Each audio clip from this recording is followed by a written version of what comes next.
Well, it's time for another tomato adventure, I guess. We found a few this week. Miss Cindy's got a few in the pot, I got a few in the sink, and we got a few on the bar here. Some of them little, some of them alright size, most of them's pretty small. You know what? They taste the same though.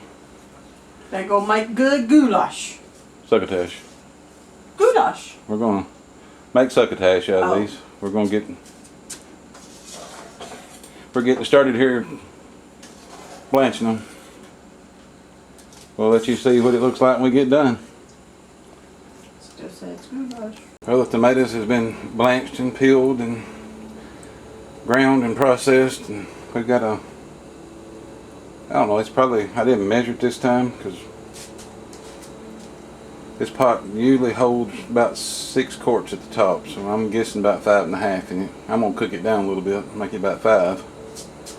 I like for it to be a little thicker. But apparently we are making goulash. We're making succotash a little special, I guess you could say. Goulash. Yes, Cindy likes to call it goulash, but I got my onions, my peppers ready. We asked Mr. Hunter, one I made the succotash video for, mentioned him, what he thought of the recipe. He said he made it the way we said, and he thought the pepper was a little much. And he thought it was missing something. So I said, well, what did you think it needs? He said, we made it twice. We cut the pepper back, and he said he put smoked sausage in it. So I'm going to do Hunter's version today. So I guess it is kind of like goulash, you know. It's got the meat, the onions, the peppers, and everything in it. But we're on our way to make a big pot full. We get to the next step, I'll turn the camera back on. Well, I got behind on my camera business. I've done dipped out 8 pints of my succotash recipe like I made before. You can see the previous video. I don't know, it's been a little over a week ago. 2 weeks maybe. We made one over succotash. But we went with Hunter's idea, and I cut up 2 links of smoked sausage, probably about a pound, in the medallion shape, and I put it in there.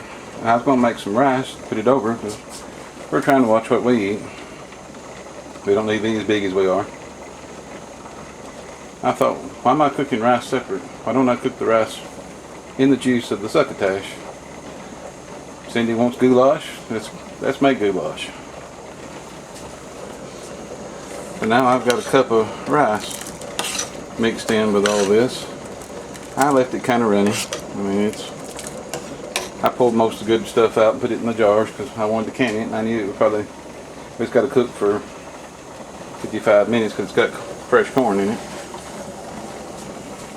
I want it to be thick when it's canned.